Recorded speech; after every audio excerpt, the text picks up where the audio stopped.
Ya, tapi pakai data kan Ya. saya sudah berikan Enggak, tadi saya syaratnya. nggak mau Kalau Anda diskusi apa di itu ya. sini buka data, Yang tunjukkan dimaksud bahwa dalam Matius Alkitab 7:18 itu itu merujuk kepada pohon Yesus. yang baik itu adalah Yesus itu sendiri. Siapa ranting-rantingnya? Adalah murid-muridnya. Yaudah, Adalah baca Matius pengikut-pengikutnya. 7:18. Itulah Silakan ranting-rantingnya. dibaca. Silakan Begitu. dibaca Matius Dan 7:18. pokok anggur itu Silakan adalah dibaca Yesus itu. Matius 7:18. Bacakan Oke, ayatnya, saya bukan bentar. orang. Maaf, ini sudah masuk ke dalam ranah membodohi Pokok saya anggur dan ya, saya tidak karena terima. aku Tolong tadi yang dibacakan mengangkat ayatnya yang pokok menunjukkan secara anggur, konteks Yesus, itu merujuk Bapak. kepada Yesus. Matius 7:18 itu sambungan dari Matius 7:15, bicara tentang nabi palsu Yesus, dan penyesat. Bapak. Perikopnya nabi palsu, pengajaran sesat. Kok bisa berubah jadi Yesus? Dengar dulu Bunda. Bunda baca di Yohanes 15 ayat 1 sampai 8 ya. Saya lagi bahas Matius.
Assalamualaikum warahmatullahi wabarakatuh. Bertemu lagi dengan channel Kristologi Muslim, channel yang akan memperlihatkan diskusi dan debat lintas agama.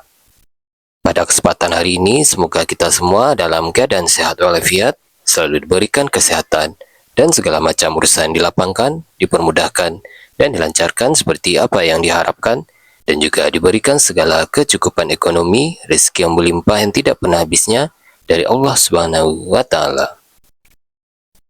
Di video kali ini masih seperti biasa, saya akan memperlihatkan diskusi dan debat lintas agama di mana nantinya apologet Islam dan oknum Kristen akan saling bertanya dan menjelaskan agama masing-masing. Yang mana kita akan bisa menilai mana agama yang benar-benar bisa diterima dan dipahami secara akal pikiran manusia yang berakal. Di video ini juga kita akan melihat diskusi dan debat Unirifa dan apologet Islam lain dengan beberapa oknum Kristen yang mana kita bisa mendapatkan ilmu dan pengetahuan tentang ajaran Islam dan ajaran Kristen. Dan bagaimana berjalannya diskusi ini, apakah akan berjalan tenang dan santun atau malah sebaliknya memanas, di mana biasanya oknum Kristen jika tidak sanggup menjawab pertanyaan dan juga tidak terima ajaran dan isi kitabnya dibahas, mereka akan emosi dan marah, bahkan sampai menghujat pribadi atau ajaran. Nah, daripada penasaran dengan diskusi dan debat ini, mari kita simak saja videonya sekarang. Memang anak-anak biawak yang menjelma jadi orang ini memang kelakuannya memang kayak hantu belau ya. Gak bisa mereka tuh dibaik-baik, dilembut-lembuti ya. Apa mereka tuh kebanyakan keberatan Tuhan mereka itu?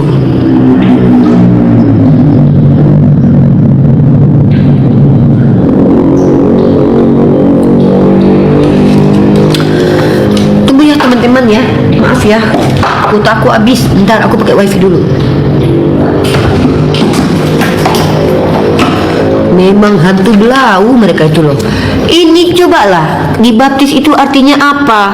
Secara umum dibaptis itu artinya adalah ya, kalau mengikuti KBBI, penggunaan air untuk penyucian keagamaan. Baru koma di sini hantu. Ini secara umumnya penggunaan air. Cebo pun dibaptis namanya itu. Tahu kalian? Cebo itu sama dengan dibaptis. Ngerti kalian? Itu penggunaan bahasa secara bahasa. Dibaptis itu artinya penggunaan air. Kau pikir kami cebok pakai, kecuali pakai batu baru nggak dibaptis ya. Kalau selagi masih pakai air namanya dibaptis dalam kaidah etimologi. Nah, secara umum dibaptis itu artinya adalah penggunaan ritual keagamaan di dalam Kristen dengan cara entah dicelup, entah disiram, entah diguyur, terserah lah. Suka-suka bapaknya lah. Suka-suka bapaknya lah ya kan. ngaji suka-suka bapak gereja lah, gitu. Suka-suka nenek moyangnya aja kalau ngomong di sini. Kita pakai apa? KBBI. Di KBBI dikatakan apa? Dibaptis itu menggunakan air dalam ritual keagamaan. Ngerti kon? Secara bahasa. Orang-orang Kristen ini ngerti nggak sih KBBI, woi? Kok kemarin-kemarin sejak berdiskusi ini yang menjadi permasalahan adalah mereka tuh kayak nggak ngerti bahasa Indonesia loh. Baptis itu dalam KBBI artinya penggunaan air untuk ritual keagamaan. Kecuali kami cebok pakai batu, baru nggak bisa dikatakan baptis. Kami cebok pakai air, itu namanya dibaptis. Termasuk Nabi Muhammad dibaptis. Oh iya kalau secara etimologi, tapi secara terminologi tidak, karena kami nggak kenal kata baptis. Itu kan bahasa kalian, bukan bahasa kami. Kami nggak kenal bahasa Yunani. Kami pakai bahasa Arab, namanya wudhu atau junub, mandi junub. Kalian ini memang kadang-kadang gini loh, diajak pintar malah mempromosikan kebotolan di sini. Ini loh, aneh kalian itu. Kami nggak kenal kata baptis secara keagamaan, secara umum kami nggak kenal baptis. Tapi secara KBBI baptis sama dengan cebok. Sorry, tunggu. Nggak terima kalian, ganti KBBI. Kalau kalian nggak terima, suruh datangi KBBI, gantilah Pak. Artinya itu nggak itulah, dibaptis itu celupan artinya, atau ditenggelamkan artinya, atau ditenggelamkan artinya. Ya, ganti. Jangan aku yang kalian suruh menggantinya. Aku bacanya gitu di KBBI. Aku bersumpah, Sumpah Pemuda berbahasa satu, bahasa Indonesia lah. Kitab kau bahasa Indonesia, kitabku bahasa Arab. Aneh kalian ini. Kalau dalam baptis dalam bahasa Ibrani itu tefilat kayaknya. Ya baptis sama dengan cebok. Apa hebatnya baptis sama dengan cebok? Penggunaan air untuk ritual keagamaan. Nggak terima kalian? Nggak terima kalian ya jangan marah sama aku lah. Ngamuk sama KBBI. KBBI yang bilang begitu.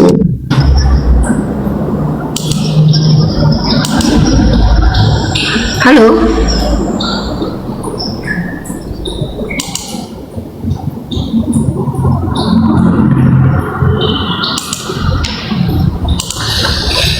Gitu ya.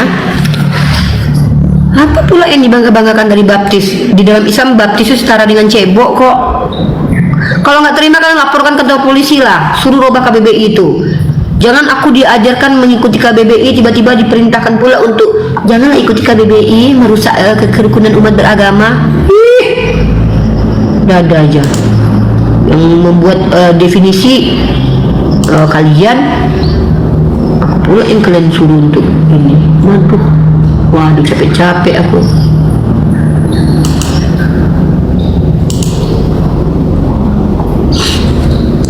Itu ya.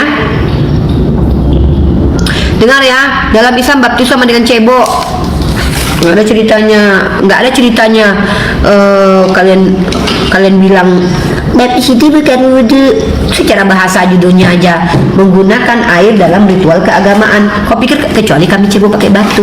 Nah, waktu kami cebok pakai batu, nggak bisa kau bilang kami sama dibaptis, ya? Itu loh.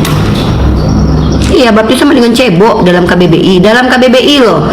Aku bilang ya, konteksnya KBBI baptis sama dengan cebok. Karena kita sebelum bersuci wudhu itu wajib cebok dulu. Sama cebok itu kan bersuci itu. Sama mandi junub. Nggak terima kalian laporkan ke kantor polisi itu biar dibongkar KBBI itu. Ya, KBBI yang bilang begitu.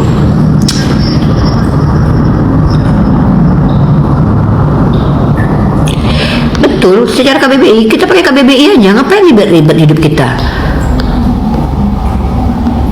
Enggak lah, kita tuh orangnya tuh nggak ribet-ribet ya Pak, Om, Tante ya. Kita orangnya asik-asik aja. Kita mah terima-terima aja. Segala sesuatu yang ada dasarnya kita terima. Ya kita tolak ya bilang, saya tidak terima baptis itu sama dengan itu. Ya sudah, bongkar itu.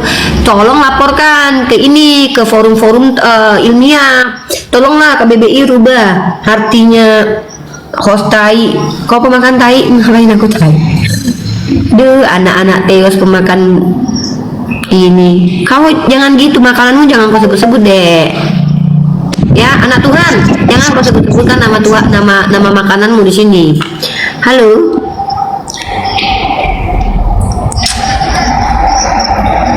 Berarti sama dengan istinja. Ya sama dengan istinja. Baptis itu sama dengan istinja di KBBI. Di KBBI dikatakan baptis itu sama dengan menggunakan air dalam ritual keagamaan, pensucian dalam ritual keagamaan. Nah, salah satu cara bersuci kita istinja, cebok. Maka secara bahasa baptis dengan cebok sama.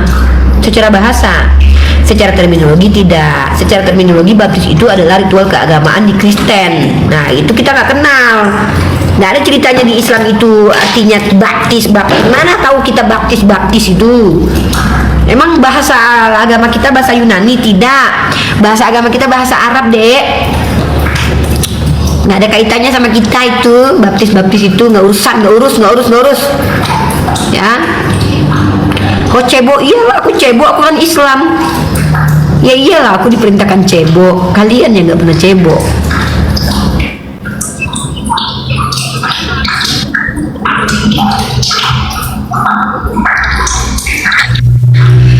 Pak Parlan Anton, perkenalkan nama, agama, dan tujuan Neko Kemal ini. Di room ini bukan kalian yang ngatur aku, tapi aku yang memberi aturan di room ini. Karena aku berkuasa di room ini.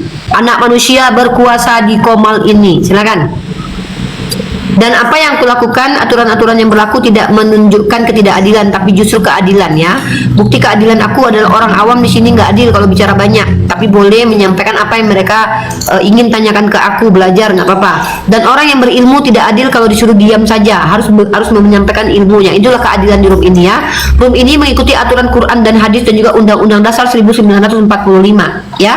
Di dalam room ini yang diperangi adalah kebodohan, bukan orang yang beragama Kristen. Walaupun ada orang beragama Islam, kalau dia bodoh tetap harus diperangi pemikirannya, bukan orangnya tapi pemikirannya, karena aturan undang-undang memerangi pemikiran orang-orang bodoh, bukan memerangi orang bodohnya. Karena kita sebagai anak bangsa bukan berperang secara fisik, kecuali yang datang adalah penjajah ya.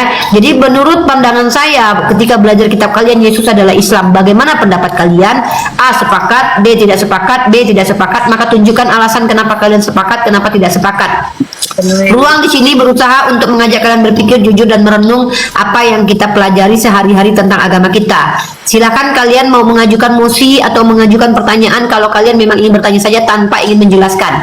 Di room ini yang bertanggung jawab adalah saya sendiri, maka tidak ada yang bisa mengintervensi saya di room ini kecuali orang-orang yang memang diberikan Tuhan dan negara otoritas terhadap saya. Contoh, undang-undang dalam agama saya, orang yang diberikan otoritas terhadap saya adalah bapak kandung saya, abang kandung saya, suami saya, paman-paman saya. Di Minang, kalau di Sumatera Barat, saya yang otoritasnya adalah paman-paman saya. Kalau dalam kaidah akademis yang menjadi otoritas saya adalah ulama-ulama saya, guru-guru saya. Kalau di undang-undang yang berotoritas adalah seperti pejabat-pejabat kita seperti wali kota, gubernur, polisi, tentara. Maka mereka berhak untuk menghentikan saya kalau mereka menganggap saya ini salah dan keliru. Tapi kalian mau tentara, polisi, kalau nggak ada background akademisnya menyatakan saya salah, aku tidak perlu berhenti. Karena aku tidak mengikuti mau kalian, tapi mengikuti apa yang diizinkan di negara ini. Nah, jadi tema Yesus Muslim ini tidak bisa dikatakan sebuah penistaan, karena mengatakan seseorang Muslim itu adalah sebuah pernyataan tertinggi kepada orang yang mengikuti Tuhan yang benar, tunduk patuh kepada Tuhan yang benar. Kecuali kalian akui dia kafir. Kalau kalian yang mengatakan Yesus bukan Muslim tapi kafir, tapi Yahudi, Kristen, ateis, animisme, politeis atau agnostik, silakan kalian sampaikan. Ya, disinilah tempat kalian menguji argumen kalian itu benar atau tidak. Karena room ini prioritasnya pembuktian, bukan klaimisasi. Tapi di sini buktiisasi. Room ini buktiisasi. Room tempat kita membuktikan keyakinan kita dengan cara yang masih bisa diterima oleh masyarakat. Pahit nggak pahit ucapan saya, nggak ada kaitannya. Apabila itu kebenaran, sampaikanlah walaupun menyakitkan. Wah, nanti kisruh dunia ini, kisruh negara kita. Loh, kok kisruh? Salah siapa? Kita hidup berdemokrasi, kan nggak ada melanggar undang-undang di sini. Kalian percaya Tuhan kalian mati. Ketika saya katakan Tuhan kalian mati, kok kalian tersakiti? Lucu. Kau tersakiti dengan keyakinanmu. Kau yang beriman dia mati, ku ingatkan dia mati, kau pula yang kesakitan. Kan aneh. Aneh kan? Itu yang nggak terima aku yang nggak terima. Kecuali kau akui, oh sebenarnya menyatakan Yesus mati itu penistaan, aku nggak terima, ini ulang-ulang. Kan ulang-ulang, tapi akui dulu kalau itu sebuah penistaan, kan begitu, kan enak kita. Itu. Halo, perkenalkan nama, agama, dan tujuannya nih ke sini. Islam ini Islam. Segera ya.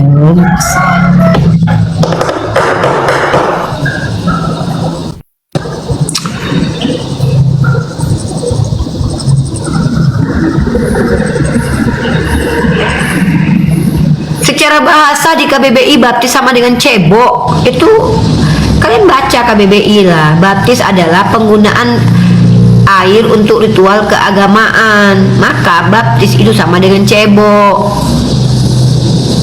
Iya, ada yang mau melaporkan saya mau melaporkan Unirifa, saya tunggu. Kenapa? Ya saya baca KBBI kok.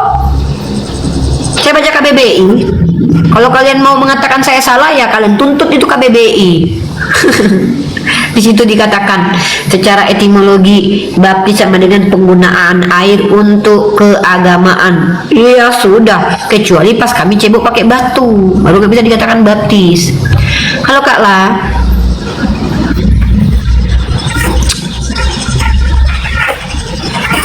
Oke Kak La turun dulu ya.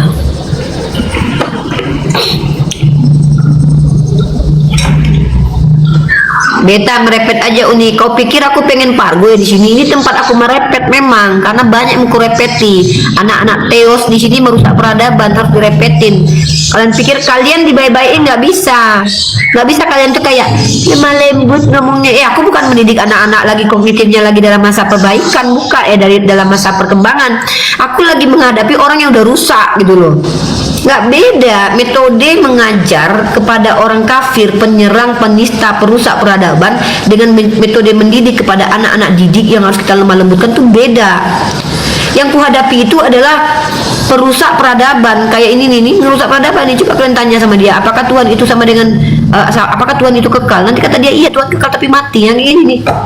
Jadi ini bukan anak kecil, ini orang-orang udah berjenggot nih ke sini. Jadi nggak bisa kayak jangan gitu nak. Maaf nih, ini kita bicara sama orang-orang yang memaksakan kebodohannya kepada kita, dan kita dengan kemarahan itu sah-sah saja. Karena memang dasarnya di undang-undang itu kita memerangi kebodohan. Dan saya pun marah, itu hak saya karena ini room saya, gitu loh.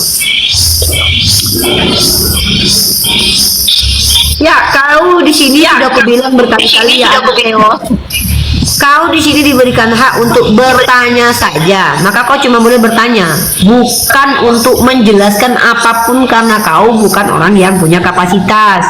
Kalau kau mau menjelaskan, ku izinkan, asal kau buka kameramu dulu, biar orang mau mendengarkan kau deh. Bukan menjelaskan, artinya mau tidak bisa itu ajaranku, kau ngapain naik ke atas ini lagi? Nggak tahu kan? Karena kamu dari tadi ngoceh terus. Suka-suka aku lah, ngoceh aku mulut aku bukan mulut bapak. Kok aku pinjam? Nih mau ngoceh aku mau jukir balik. Aku urusannya sama kau apa? Sibuk kali kau. Kok aku yang kau urusi? Aneh kau. Mau ngoceh kek, mau jukir balik kek, mau pargoy kek. Kok kalian sibuk? Ada kupinjam bibirmu. Kupinjam rupanya handphonemu buat ngoceh. Memang aku ngoceh, banyak yang kau ocehkan, memang harus kau ocehkan ini. Terus tersakiti kau dengan ocehanku, ngapain kau tonton, ngapain kau naik? Terus kau pikir kau naik ke sini aku berhenti ngoceh? Nggak bakalan, inilah kerjaanku, ngocehin kalian, anak-anak teos. Gitu ya. Yang ku repeti itu yang nggak tahu diri. Kalau tahu diri nggak mungkin ku repetin. Kalau udah aja. Nggak mungkin lah, kalau tahu diri nggak kan aku repetin. Yang ku repet itu yang nggak tahu diri, yang nggak tahu diri, yang nggak tahu diri, nggak mengerti, ya, makan babi. Yang nggak tahu diri lah aku repeti, nggak akan lah aku repeti orang-orang baik. Gila apa aku bukan orang gila. Ada orang baik, santun, amau, itu namanya aku stres. Nggak ada. Di awal kan pun orang-orang yang udah ODGJ, yang udah dalam gangguan jiwa dan gangguan psikologi dan gangguan mental ini kan ku ajak juga ngobrol di awal. Nah, mau ngapain? Perkenalkan nama agamanya, tujuannya ke sini. Nggak ada langsung aku bilang dasar kau sesat, dasar kau hantu belau. Itu gila aku. Maka itu dilarang di Islam, ya. Nggak boleh di Islam begitu. Di Islam itu kita harus berlaku adil. Tapi jangan kau coba-coba jajah aku di komalku. Ih.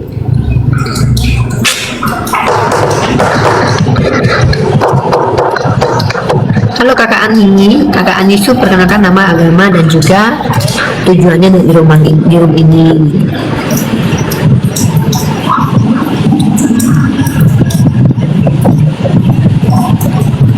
Turun ya. Oke, lanjut teman-teman ya. Kita bingung ya, kenapa orang-orang Kristen ini ketika dikatakan Yesus Muslim itu mereka marah dan shock berat. Saya bingung, sampai detik ini saya bingung. Kenapa? Karena bisa jadi mereka nggak ngerti definisi Muslim. Muslim itu kan artinya orang yang tunduk kepada Tuhan yang benar. Padahal itu kan kenyataannya memang begitu. Nah, tahu nggak kenapa mereka marah? Sebenarnya mereka marah karena mereka itu salah kaprah. Mereka itu menganggap Islam atau Muslim ini artinya itu tidak sebaik itu. Mereka lebih menerima Yesus dikatakan terkutuk, mereka lebih menerima Yesus dikatakan mati hina, mereka lebih menerima Yesus dikatakan kafir, mereka lebih hina mengatakan Yesus itu agnostik, mereka lebih terima Yesus dikatakan animisme, mereka lebih mengatakan Yesus itu panteisme. Tapi mereka tidak terima dikatakan Yesus itu Muslim. Sebenarnya nggak salah juga sih mereka, karena mereka itu awam terkait definisi-definisi etimologi, terminologi, dan aksiologi. Maka di room inilah diberitahu. Di room inilah diajak berpikir, ditunjukkan bukti-bukti bahwa mereka itu sebenarnya bisa kok sehat asal mereka itu memfungsikan akal mereka. Saya akan berikan mereka itu waktu untuk belajar dan mengetahui apa yang dimaksud dengan aslam, Islam, dan salim itu. Secara etimologi Yesus itu Islam, iya. Secara historis tidak, ya. Tidak. Jadi kita punya konteks-konteks pembicaraan gitu loh. Secara definisi esensi Yesus itu Islam. Tapi secara historis tidak, karena Yesus dianggap secara historis tidak mengenal Islam. Nah, makna secara esensi lebih kuat daripada secara historis, karena secara historis itu adalah pandangan dari manusia yang berusaha untuk menemukan sesuatu dan memberikannya informasi tersebut, mendokumentasikannya dan membaginya kepada orang lain, dan ini pun masih cenderung bisa salah. Tetapi kalau esensi ya nggak bisa, karena ini berdasarkan secara ontologik atau secara hakikat.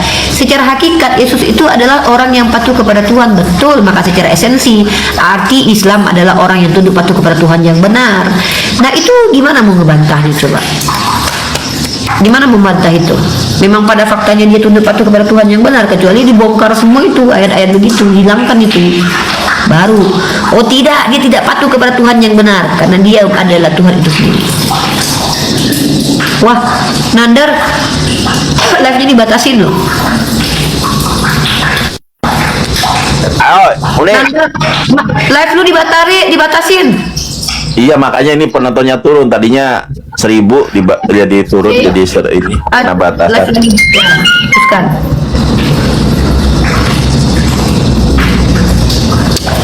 Gitu ya. Jadi teman-teman, yang kita bahas di sini adalah esensi Yesus dalam terjemahan LAI. Kenapa saya berani mengatakan di Islam? Karena Tuhan yang diperkenalkan itu bernama Allah, ya. Tuhan yang diperkenalkan oleh tokoh bernama Yesus secara teologi ini di dalam terjemahan LAI, tekstual, kontekstual, faktualnya itu bernama Allah Subhanahu wa taala, ya.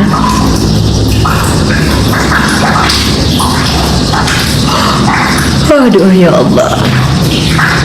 Ini Diva keras banget sama ini. Oh jelas. Saya nggak saya nggak mungkin lemah lembut kepada penjajah, teman-teman. Nggak boleh, di undang-undang dikatakan bahwa saya itu harus memerangi kebodohan dan memberantas penjajahan di atas dunia. Harus saya lawan itu. Masa saya dijajah di rumah saya diam-diam aja? Gak mungkin lah. Kecuali saya ini orang bodoh, ya. Halo. Turunin Uni, Muslim. Pencet Uni. Halo. Ya kepencet Uni. Makasih tetap layarnya Pak.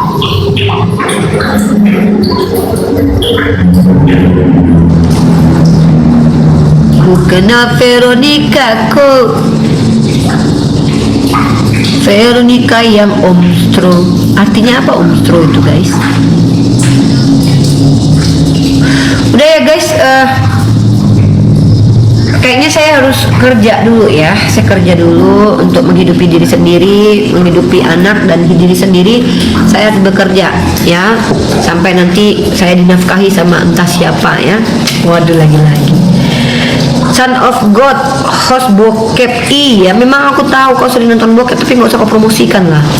Mau nungging ini saya minta maaf ya teman-teman. Kalian tahu nggak, kalau kalian misalkannya lihat ada orang yang ketika bahas tentang Tuhan tapi yang dipikirannya itu video porno, terus hal-hal yang berbau vulgar, sebenarnya perlu dikhawatirkan ketika berdekatan dengan orang seperti ini, karena orang-orang seperti ini bisa jadi punya kecenderungan seksual yang mengganggu orang lain. Contoh, orang ini memang cabul aja gitu, kayak misal kalau kita di pasar dia lihat orang pakai ini kelihatan betis, bisa jadi dia nafsuan dan ini berbahaya. Jadi akun Son of God ini kalian pantau, hati-hati anak-anak kalian, karena takutnya dia seorang aksibisionisme atau seorang tukang colai, atau jangan-jangan orang dalam gangguan jiwa. Jangan biarkan anak kalian berkomunikasi dengan orang seperti ini. Nanti dia kirim bokep ke kalian ya, hati-hati ya, hati-hati. Nauzubillah min dzalik. Takut kita ya. Saya takut teman-teman, jujur. Soalnya ada oten dia aku cerita ya. Jadi saya di luar ini, di luar kemampuan nih. Saya mau bercerita ini di luar kemampuan saya menceritakan ini sebenarnya, tapi ya sudahlah. Ada oten maki-maki saya di WhatsApp, kayaknya dia nggak tahu dapat nomor saya dari mana. Dia kirim gambar burungnya. Jadi karena saya kebuka ya kelihatan lah, kayak ku kirim langsung ke kores ketaku. Tengok ini oten kirim burung. Unik kayak risol basi. Aku hapus. Mereka tuh kayak ini ya, kalap, saking kalapnya itu mau ngerendahin orang tapi ngerendahin dirinya sendiri gitu loh. memang kasihan sih, memang kita perlu kasihan sama mereka, tapi kadang nggak perlu. Tapi kan gimana mau kasihan, memang mereka tuh pengennya tuh merusak peradaban dan mempermalukan diri mereka kan. Karena tuh saya malah sebenarnya bukan lebih kasihan, jijik sih sebenarnya, lebih ke jijik sih. Lebih ke jijik itu bukan ke merekanya gitu loh, tapi lebih ke kelakuan mereka tuh lebih jijik itu. Ada oten nggak, Uni? Ada, tapi tadi otennya udah pada takut, soalnya aku tegas banget sama penjajah. Masa mereka mau ngatur-ngatur rumah aku? Ya nggak bisa lah, kan aku anti penjajahan, karena di Undang-Undang Dasar 1945 kita harus memerangi penjajahan di atas dunia ini, harus beranguskan. Sabar, Uni. Aku nggak suka sama Uni. Kenapa? Tahu alas? Kenapa Uni meniru artis? Siapa? Kenapa sekarang kerudungnya meniru Nikita Willy? Lagi viral ya? Nikita Willy, Wah. ngikutin gua. Nikita Uni Willy itu ngikutin gua. biasanya Enggak. ikat. Dikit. Enggak. Uni Ini nih ikat nih. ikutan tren aja. Gue iket yo. Wah, Uni itu ikut-ikutan artis aja lagi viral. Udah, gue pindah ke sana. Udah, tunggu dulu, gue pindah ke situ. Tapi nggak tahu ini FYP apa enggak. Uni, sebentar. Tapi gua seneng kalau ada artis hijrah ya. Kalau ada artis hijrah gua seneng. Kenapa senengnya? Karena jadi diikuti oleh para penggemarnya. Ya enggak? Apalagi Nikita Willy hijabnya Gua diikutin sama penggemar gua berkerudung, Mikana berkerudung. Kan menggemari gua dia. Dulu dia nggak berkerudung dulu di awal-awal. Gara-gara lihat gua debat agama berkerudung, dia ikut-ikutan berkerudung. Ya, si Oki juga udah pakai peci sekarang. Kan berarti dia ngefans sama kita. Mereka tuh suka niru-niru Islam sih, nggak independen Yaudah. banget, nggak ada identitas. Yuk sini yuk. Lu sini coba. Gak tahu nih aku FYP apa enggak. Ini kan sudah kena banned 5 hari nih. Ini baru bisa buka. Tadi lagi rame-rame kena banned. Kena apa? FVP. Pembatasan. Mau FVP atau enggak Ya udah lah, penting sini. itu tanggung jawab Ya kita, sudah. siap. Iya, sudah sini. Yo sini yuk. Yo wahai Bang yang Milo telah juga lesu dan terbeban berat. upayakan Iya, Siap, siap. saudara kita seperti Bang Milo dan Mak Siap. Cia di belakang layar berusaha untuk mensupport kita, masa kita malas-malasan berdakwah. Bang Milo sama Mak Siapa Cia yang aja malas-malasan? semangat. Aku mah apa yang nonton baja sedikit, aku mah semangat, kata siapa? Iya, aku pindah. Pindah dulu. Justru aku Teman-teman takutnya Uni pindah-pindah, gak betah teman-teman. gitu. Makanya gue Gua mah kalau yang nontonnya sedikit bukan penontonnya sih sebenarnya, audiensnya. Kalau seandainya audiensnya itu nggak ada pertanyaan di bawah, gua nggak mau gitu loh. Karena gue capek Bingung ngomong. nggak? Nggak capek juga. Ya, sama. Tapi kalau ada yang nanya, minimal kontennya nggak punah di typingan juga. Walaupun mereka nggak berani naik, minimal mereka nggak punah di typingan, mereka ada biar aku tanggapin gitu. iya. Betul, Ya, betul. betul. Aku kan nggak kayak Uni. Kalau Uni kan Turun pintar dulu. ngomong, maksudnya. Pindah teman-teman, Iya. teman-teman, klik teman-teman Ya supaya udah, supaya turun. pindahin. Ya udah, buruan. Tunggu dulu biar mereka klik dulu teman-teman yang nonton di sini, coba klik Nandar dulu, pindah semua ke sana. Aku ke sana kok, semua pindah ke Nandar.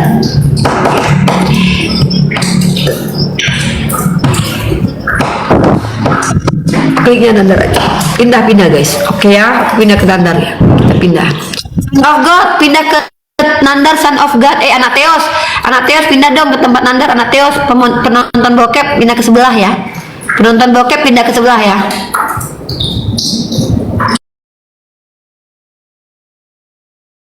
Jadi sekarang juga sayang rebut-rebutan warna lain ada di etalase, kamu cek.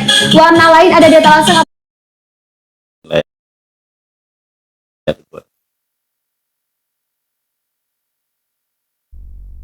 Hmm.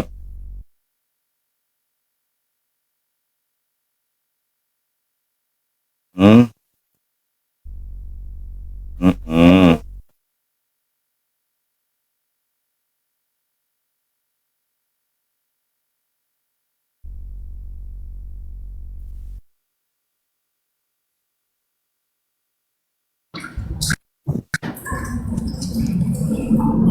Botak naikkan aku botak. Lu nanti diajab loh. Orang Elisa aja dibilang botak-botak. Dia aja. Siapa ya? Elisa Botak apa? naikkan aku botak. Elisa. Lisa ya, benar ya? Botak-botak. Anak-anak kecil diajab. Hei botak naikkan botak. Nggak, aku masih ada rambut ini. Botak.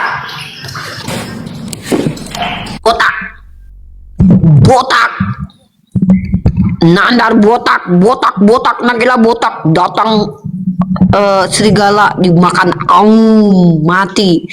40 orang anak gara-gara cuman bilang botak, naiklah botak, langsung dibunuh atas nama Tuhan.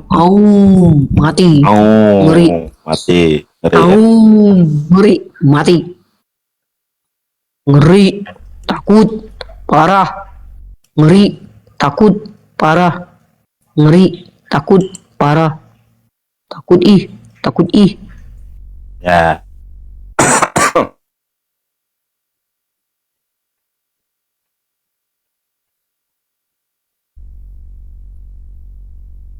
Di tap layar guys, di posting ulang di Tap tap layar, layar. share ulang guys. Baru 1 orang yang share ulang, kejam banget ini.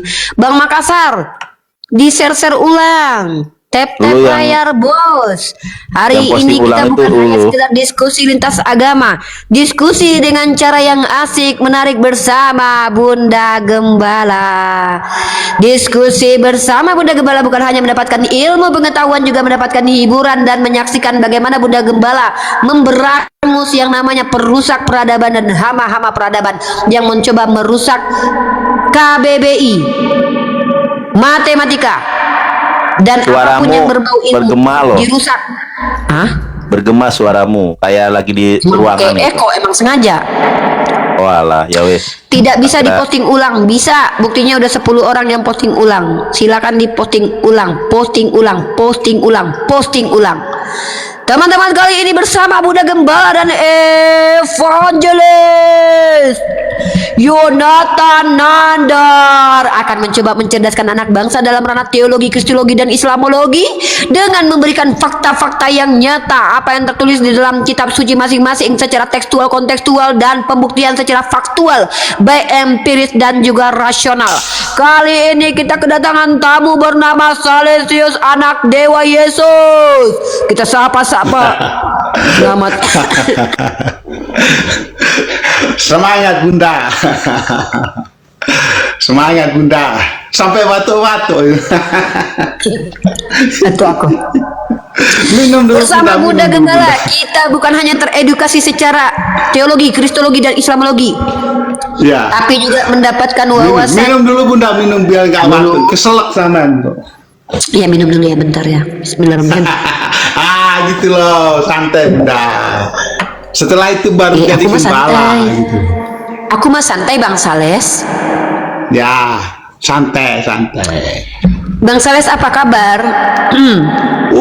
Puji Tuhan sehat Bunda. Oke. Bang Nandar, gimana kabar Bang Nandar? Kabar baik bang, kabar baik. Ini suara gemanya di ini kan ada orang ini. Oh, iya. Cek. Cek. Suara gema, aku nggak ada anu. Enggak, saya yang gema Bang. Oh, Udah pas. oh ya. Oke. Oke, kita mulai ya. Oke, Kita selamat mulai, datang Bang Salesius. Apa kabar? Semoga sehat selalu. Selamat datang di roomnya Yonatan Nandar, room yang digunakan untuk penginjilan, menyebarkan kabar baik, menyampaikan fakta data secara tekstual kontekstual. Dengan upaya ini kita mencoba untuk mengikuti Undang-Undang Dasar 1945, mencerdaskan anak bangsa dan juga memerangi kebodohan. Nah, tupoksi kami adalah mengajak teman-teman non-muslim berpikir, merenung, dan jujur terhadap diri sendiri. Artinya, kami bukan orang yang memaksa kalian untuk ikut pandangan kami. Terima kasih, Terima kasih. maninya Pak Mat Kilau, Masya Allah, semoga berkilau kehidupannya ya Pak Mat Kilau. Nah, jadi Bang Salesius, di sini kami ini tupoksinya, ingat ya, tujuan kita adalah mengajak teman-teman di luar Islam itu berpikir, merenung, dan jujur terhadap diri sendiri pastinya. Nah, tema saya yang ingin kita bahas adalah pernyataan saya secara subjektif dan bisa dibuktikan, tapi walaupun itu subjektif, adalah Yesus itu beragama Islam, maka dia dikatakan sebagai Muslim sejati. Nah, nanti Bang Salesius boleh menanggapi tema ini karena Bang Salesius sudah mengikuti aturan pertama di room ini. Kalau ingin diskusi dua arah dengan saya, yaitu buka kamera. Kalau tidak bisa buka kamera dan tunjukkan data, maka Abang hanya boleh bertanya saja. Untuk supaya tidak terjadi yang namanya penistaan agama dan juga tidak terjadi debat kusir, walaupun tetap itu tidak bisa dihindari karena namanya diskusi lintas agama pasti konsekuensinya adalah berbeda pendapat yang ditunjukkan dengan cara yang tidak lembut gitu, kayak banyak yang ngamuk-ngamuk, marah-marah sama aku nggak bisa terima kalau itu bentuknya dari intervensi di room ini. Nah, maka Bang Salesius boleh menanggapi atau Bang Salesius boleh bertanya saja. Saya berikan waktu dan tempat Bang Salesius untuk prolog atau memberikan statementnya karena saya anggap sudah siap diskusi dengan saya. 2 menit dimulai dari sekarang, silakan. Oke, Uni Rifa, terima kasih Bang Nandar, terima kasih ya. Gini Uni Rifa, saya hanya buat perumpamaan aja ya. Buah yang baik berasal dari pohon yang baik. Ya, itu aja. Jadi kalau Nabi kita baik, pasti umatnya juga baik. Ya, saya hanya mau mengomentari itu aja. Silakan. Oke, komentarnya terus saya tanggapin ya Bang. Saya sepakat dengan Abang Bang. Bahwa orang baik itu tidak mungkin berbuah buruk dan orang buruk itu tidak mungkin berbuah baik. Sepakat dengan saya Bang? Sepakat. Dan mungkin saya nggak tahu apakah Abang ingat ayat itu ada di Bible di mana, tapi saya ingat persis itu ayat kesukaan saya dalam Bible. Matius pasal 7 nomor 18. Betul itu Bunda. Ya. Betul. Nah, konteks ayat itu saya juga pelajari. Konteks ayat itu bicara tentang penyesat dan pengajar-pengajar palsu atau ajaran sesat, betul? Ya. Dan di konteks itu Yesus mengatakan ciri-ciri nabi palsu adalah berbentuk serigala berbulu domba. Dan Yesus mengatakan tidak mungkin pohon buruk berbuah baik dan tidak mungkin pohon baik berbuah buruk. Maka pertanyaan saya adalah, waktu Yesus bicara seperti itu, waktu Yesus bicara kepada murid-muridnya, tidak mungkin pohon buruk berbuah baik dan pohon baik berbuah buruk. Waktu itu dia sedang mengingatkan nanti akan muncul nabi palsu. Pertanyaan saya adalah, waktu Yesus bicara itu, Paulus pada waktu itu adalah pohon baik atau pohon buruk? Ya, jadi ketika Yesus itu, terima kasih Bunda ya. Jadi ketika Yesus memberikan perumpamaan itu, dia kan masih hidup ya, dia masih bersama-sama dengan murid-muridnya. Artinya Paulus pada saat itu belum menjadi rasul dia. Ya, karena Paulus itu dipilih oleh Yesus itu setelah dia naik ke surga, gitu Bunda ya. Jadi Poinnya, Pak. tentang perumpamaan itu apa Bunda? Pertanyaan saya adalah, sebenarnya singkat sekali jawabannya. Kalau Bapak mau menyingkatnya dengan tegas, jujur, dan berpikir dan merenung dengan pertanyaan saya adalah, pada waktu Yesus bicara kepada muridnya di Matius pasal 7 nomor 18, waktu itu mengingatkan akan muncul nabi palsu pengajar sesat, Yesus berkata dalam ayat 18-nya, silakan dibaca dan di cross check, tidak mungkin pohon baik berbuah buruk dan tidak mungkin sebaliknya pohon buruk berbuah baik. Silakan Anda baca ayat itu kalau Anda ingin cross check, kalau Anda anggap saya salah memahami ayat itu. Benar Bunda. Maka pertanyaan saya adalah, pada waktu Yesus mengingatkan akan muncul nabi palsu dengan ciri-ciri dia pohon buruk yang akan nanti mengaku baik karena tidak mungkin pohon buruk berbuah baik, pertanyaannya adalah, apakah pada waktu itu Paulus sedang menjadi pohon buruk atau sudah menjadi pohon yang baik? Silahkan dijawab jujur dengan hati nurani dan kitabnya sendiri. Ya, oke Bunda, terima kasih ya. Paulus itu adalah berasal dari orang Farisi ya Bunda ya. Dia itu orang Farisi yang menganiaya anak-anak Tuhan ya. Tetapi ketika dia bertobat ya, maka dia kembali ke jalan yang benar, yaitu jalan yang diajarkan oleh Yesus sendiri. Itu. Jadi kalau Bunda bertanya apakah Paulus adalah seorang pohon yang baik, ya, pada mulanya dia itu adalah orang yang jahat. Ya, itu yang ingin saya jawab ya. Jadi orang jahat, tetapi saya coba bertobat. ke Bapak tekankan, Ya. Pak, saya sudah 7 tahun belajar Bible. Saya juga tahu kalau Paulus itu pertamanya jahat lalu dianggap bertobat oleh orang Kristen. Saya tahu itu. Artinya itu nggak perlu dijelaskan lagi. Yang saya tanya adalah, waktu Yesus mengingatkan seorang pengajar sesat akan muncul dengan ciri-ciri serigala berbulu domba, artinya menyamar, ngaku-ngaku bertobat padahal dia adalah orang jahat. Dan di ayat ke-18 itu ditegaskan, tidak mungkin pohon buruk berbuah baik, begitupun sebaliknya. Bapak baca lagi ayat di kitab Bapak. Silahkan Bapak baca Matius 7:18. Maka pertanyaannya, pada waktu Yesus bilang tidak mungkin pohon buruk berbuah baik, pertanyaannya adalah, pada waktu Yesus bicara itu, Paulus ini sedang dalam keadaan menjadi pohon baik atau sedang dalam keadaan menjadi pohon buruk? Silahkan Ya, pohon buruk. Saya jawab pohon buruk. Oke. Karena dia menganiaya. Pertanyaan lanjutannya adalah, ketika Silakan. Yesus berkata tidak mungkin pohon buruk berbuah baik, lalu jawabannya Bapak adalah, menurut Bapak Paulus yang pohon buruk mungkin nggak berbuah baik? Ya, oke, terima kasih Bunda. Jadi begini, Paulus ini kan Bunda bertanya apakah Paulus pada mulanya adalah pohon yang baik. Ya, dia itu sebetulnya bukan pohon yang baik, dia ada ranting Bunda ya. Karena pohon yang baik itu adalah hanya satu, yaitu Yesus. Ya, murid-muridnya itu adalah ranting-rantingnya. Nah, setiap ranting itu ada yang berbuah baik dan ada yang tidak berbuah. Ya.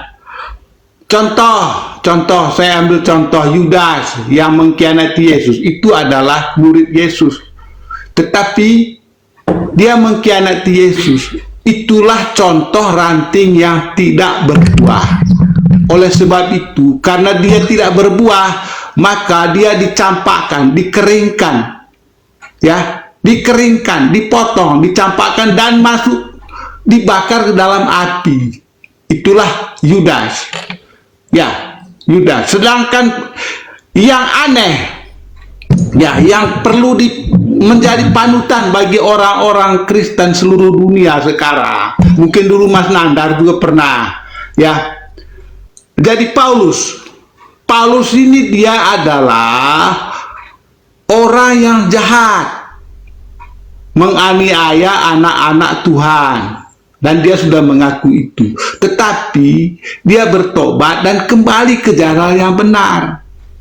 Itu sebabnya kami sangat menghormati Rasul Paulus yang dipilih langsung oleh Yesus itu sendiri.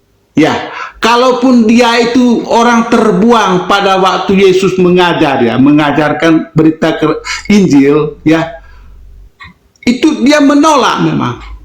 Dia benci, anti Kristus sebetulnya awalnya. Tetapi begitu karena dia bertobat, dia menemui jalan yang lurus, akhirnya dia kembali ke jalan yang lurus itu. Begitu Bunda. Ya. Jadi kalau Bunda bertanya apakah Paulus pohon yang baik pada mulanya, tidak baik dia. Ya, ingat loh, dia itu bukan pohon, dia hanya ranting. Karena setiap ranting itu tidak semua bisa berbuah banyak. Ada ranting yang kering dan jatuh sendiri. Ada ranting yang menghasilkan buah yang banyak. Seperti itu Bunda yang ingin saya jelaskan. Silakan.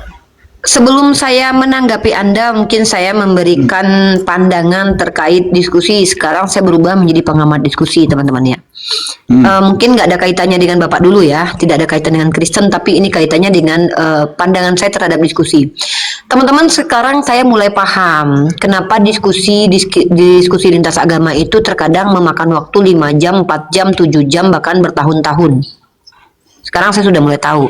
Ternyata hal itu dikarenakan banyak saudara-saudara kita Kristen yang tidak mau menjawab straight to the point pertanyaan kita, tetapi malah menjelaskan apa yang kita tidak minta. Itu yang membuat waktu kita tuh berjalan itu sampai 5 menit, 10 menit, 2 jam, 3 jam, 4 jam, 5 jam.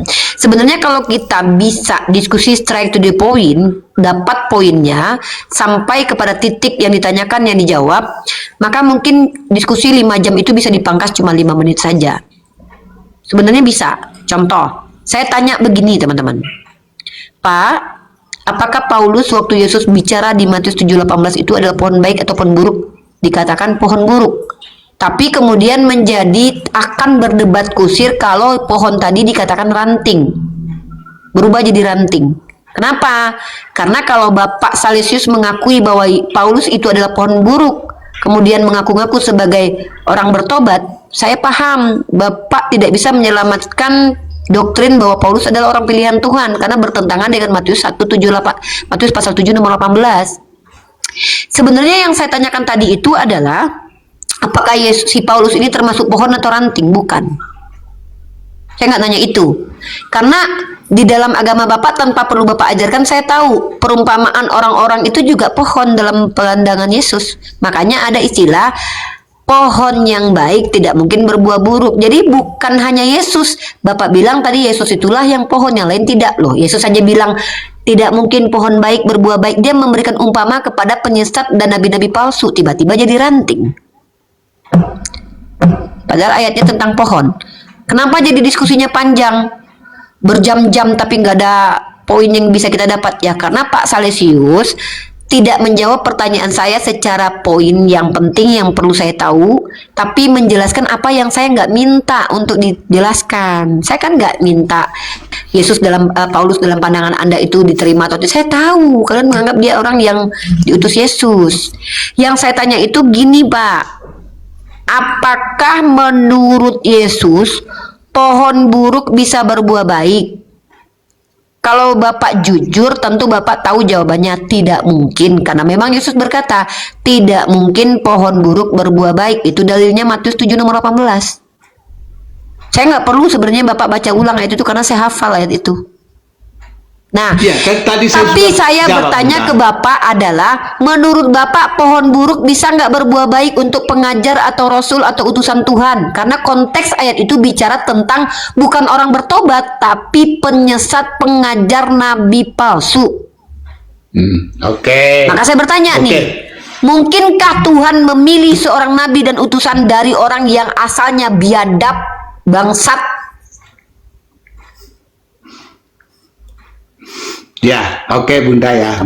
Sabar. Jadi yang diumpamakan oleh Yesus itu adalah diumpamakan sebuah pohon. Pak, saya Artinya nggak dia nanya, saya dengar dulu. waktunya Dengar dulu keluar. Bunda.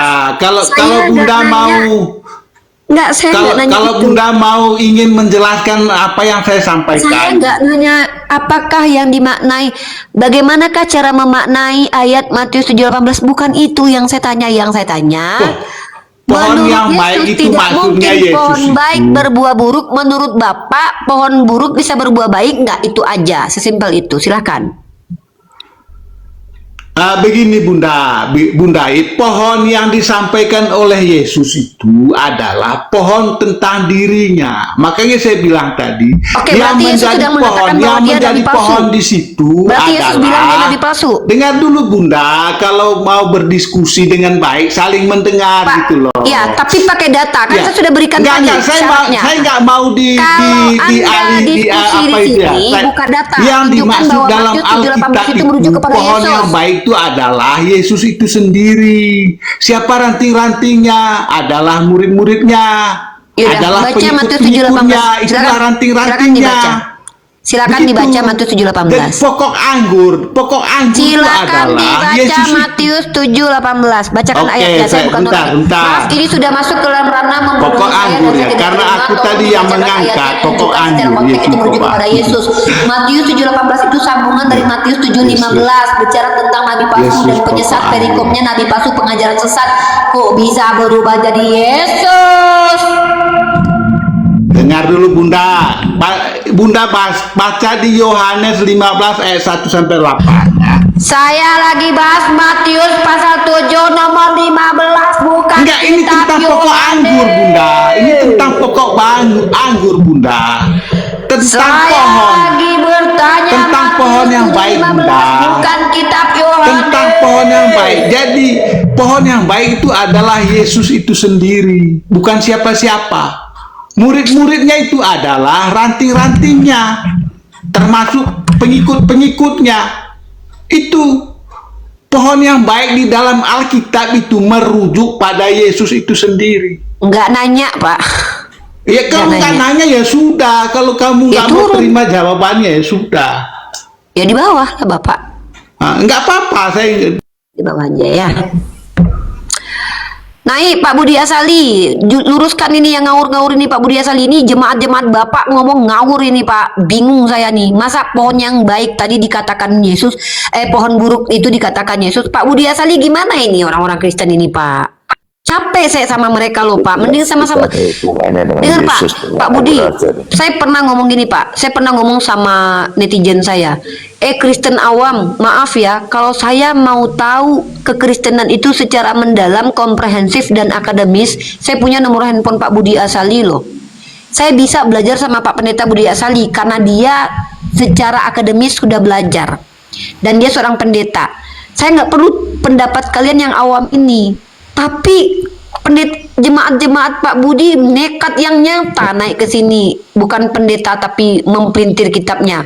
Cobalah saya mau tanya nih, kalau pendeta yang ngomong ya kita nggak bisa bantah teman-teman ya. Coba Pak Budi, saya mau tanya nih, Matius pasal 7:18 itu menceritakan tentang Yesus atau tentang penyesat atau nabi palsu Pak? Silakan Pak. Tentang nabi palsu. Waduh Pak, tolonglah kasih tahu sama si Salesius tadi Pak, menyesatkan dia itu. Cobalah Bapak silakan, saya kasih waktu 2 menit mengimbau kepada jemaatnya. Sama sekali tidak ada hubungannya dengan Yesus. Jadi dia ayat 15 kan bicara tentang nabi palsu. Lalu 16 sampai 20 dia mengatakan kalau pohon yang baik ya buahnya baik, pohon tidak baik buahnya tidak baik dan sebagainya. Itu cuma sebetulnya semacam ilustrasi. Tapi ya jelas tidak ada hubungannya dengan Yesusnya lah. Wah, berarti saya barusan itu boleh marah ya Pak, karena saya dibohongin berarti ya Pak ya? Ya mungkin dia tidak bohong, tapi dia sendiri tidak ngerti barangkali, tidak tahu lagi saya. Tapi gini Pak, saya Pak gini Pak ya, saya tuh marah karena dibohongin. Sama gini Pak, satu lagi Pak, saya itu nggak akan marah kalau ada orang awam bicara agama, tapi dia tahu diri gitu loh. Minimal nggak maksa untuk menyampaikan apa yang dia tidak tahu. Nah, Pak Salesius tadi itu udah berulang Pak, berkali-berkali saya bilang, kalau nggak ngerti nanya aja, kalau ngerti baru jelaskan. Nah, saya marah karena dia mencoba untuk memaksakan pandangannya yang keliru, tidak sesuai dengan sisi akademisnya kekristenan itu, tapi dipaksa di room Islam lagi. Jadi saya marahnya itu bukan karena dia Kristen, dan saya bukan marah karena dia nggak tahu Pak, tapi saya marah karena dia nggak tahu tapi sok tahu. Itu Pak, makanya maaf ya Pak ya kalau Bapak dia saya itu tegas banget, keras banget. Kalau sama Budi Asali saya juga marah kalau saya dikibulin Pak Budi Asali. Typing cuma tidak bisa kelihatan karena cepet naiknya. Jadi saya typing ini ngawur goblok ini saya bilang. Berarti Bapak juga sama kan, kemarahan kita tuh karena mereka tuh coba kayak nggak ngerti tapi sok tahu gitu. Padahal gini Pak, mereka tuh bukan anak kecil. Kitab suci kami sendiri kan itu yang ya merugikan Kristen juga kan. Iya, makanya saya menghargai kekristenan karena saya tahu saya nggak gitu, nggak ada kaitannya dengan Yesus karena Yesus memperingatkan nabi palsu. Nyesat dan nabi palsu. Bahkan saya itu sebenarnya nggak mau orang Kristen lain malu kayak Pak Budi ini. Tapi itulah Pak yang saya hadapi di Komal-Komal tuh kayak gitu terus Pak. Rata-rata jemaat-jemaat Kristen itu yang awam. Ya di Komal Kristen pun yang nggak ngerti-ngerti itu ngajar. Iya juga. Nah, jadi akhirnya ya tambah malu-maluin Kristen lah. Itulah Pak. Saya wallahi ya Pak ya, saya pernah bilang begini. Kristen, kalau saya hanya ingin mendapatkan pengajaran Kristen yang secara akademi dan teologi kekristenan yang diajarkan oleh bapak-bapak gereja, pendeta-pendeta yang sudah senior, saya punya nomor handphonenya Pak Budi Asali. Saya pernah punya nomor handphonenya Pak Pendeta Esra Soru. Saya cari nanti ketemu itu di penyimpanan handphone saya. Saya juga pernah nyimpan nomor HP-nya Bapak Pendeta MYM. Bahkan saya pernah saya bisa minta nomor handphonenya Deki Ngadas ke Pak Doditan atau kepada teman-teman lain. Artinya tuh kalau memang saya ingin mengetahui secara mendalam kekristenan yang dipahami secara mainstream ini, saya bisa nanya kepada orang-orang yang memang dianggap berilmu sama orang Kristen sendiri dan terverifikasi berilmu karena memang punya background akademis. Saya seorang akademisi juga. Tapi saya bilang nih, jangan kalian yang awam menjelaskan Kristen ke saya karena saya takutnya lebih paham daripada kalian. Karena kalau kita berdialektika, kita yang bukan Kristen ini menunjukkan kepada orang Kristen awam tentang kepahaman kita tentang Kristen dan itu benar menurut pandangan agamanya Kristen, itu mereka nanti egonya terganggu. Akhirnya mereka karena sakit hati ditonton ribuan orang, dipermalukan saya, ujung-ujungnya alah nabi kau pedofil, ujungnya menghujat agama saya. Nah, supaya tidak terjadi begitu, saya halangin terus nih Pak. Tolong ya, mohon maaf kalau Anda seorang yang kompeten, capable, silakan buka kamera, tunjukkan data, kita diskusi dua arah. Tapi ketika kalian adalah orang awam, bertanya saja, Pak, saya tuh udah saya ini udah kering Pak ngomong kayak gitu, tapi mereka nggak paham dan awam coba untuk berdebat dengan saya. Itu kan Bapak itu sih masalahnya Pak. Jadi masalahnya saya nggak pernah marah dengan orang Kristen karena kekristenannya, bukan. Saya tidak mungkin, tidak boleh, tidak ada alasan marah kepada orang Kristen karena kekristenannya, karena dalam Islam sendiri orang Kristen itu memang ada dalam Islam, dibolehkan mereka itu kafir dalam pandangan kami ya, karena pilihannya. Makanya ada dalilnya la ikraha fiddin. Tapi kemarahan saya kepada rata-rata orang Kristen itu adalah mereka coba untuk mendapatkan tempat di room Islam untuk menyesatkan orang Islam dan bahkan mempermalukan Kristen sendiri gitu. Itu kemarahan saya biasanya. Dan ini yang dinilai menghujat Kristen. Nah, dan bahkan saya bingung dengan teman-temannya, jemaat-jemaatnya Pak Pendeta. Kadang mereka tuh nggak berani buka kamera gitu, nunjukin siapa mereka. Kalau Pak Pendeta Budi Asali kita udah sering teman-teman, nggak buka kamera pun beliau kita izinkan. Karena beliau adalah orang yang kita tahu kapabilitasnya. Sebenarnya buka kamera itu bukan kita pengen lihat mukamu, enggak, tapi kita pengen tunjukkan bahwa kamu tuh serius di zona ini, ingin menjelaskan secara jelas dan clear dan bertanggung jawab, nih loh saya orangnya yang ngomong gitu. Nah gitu. Oke, karena sudah ada Pak Pendeta Budi Asali, kita sebagai seorang muslim diberikan amanah oleh Nabi Muhammad SAW untuk menghargai, menghormati akademisi mereka, sehingga mereka boleh kita jadikan sebagai narasumber yang menjawab agama mereka, bukan kita yang menjawab agama mereka. Jadi mereka yang berhak menjawab, karena mereka pendeta, rabi-rabi misalnya, itu boleh. Tapi kembali lagi, kalau pendetanya bicara, saya berhak untuk kritisi kalau konteksnya diskusi sama saya. Karena kita daulat di sini Pak Pendeta Budi Asali untuk menjadi narasumber tentang kekristenan Protestan, maka biarkan beliau menjawab nanti tentang kekristenan ya. Kalau ada yang jemaatnya yang keliru-keliru, biar beliau yang meluruskan. Oke, di sini ada akun Pak Pendeta Budi Asali standby jadi narasumber di sini, jawab tentang kekristenan yang Bapak ketahui dan pahami. Dari deno Bapak, dari warna doktrin Bapak, silakan. Kita hargai itu, dalam artian hargai itu bukan kita anggap benar dalam ranah esensi, tapi kita benarkan karena kita tinggal di Indonesia ya, diizinkan Kristen itu diyakini sebagai agama. Saya akhiri diskusi dan debat para apologet Islam yang telah memberikan kita ilmu dan pengetahuan tentang ajaran Islam dan ajaran Kristen. Semoga ilmu yang kita dapat dari diskusi dan debat ini dapat membentengi kita dari pemutatan, yang mana pada saat sekarang banyaknya misionaris-misionaris mencari muslim yang awam untuk dimurtadkan. Saya akhiri video ini. Terima kasih kepada saudara-saudari muslim semua yang telah mengikuti diskusi ini sampai habis. Sampai ketemu lagi dan nantikan video-video diskusi dan debat apologet Islam selanjutnya. Assalamualaikum warahmatullahi wabarakatuh.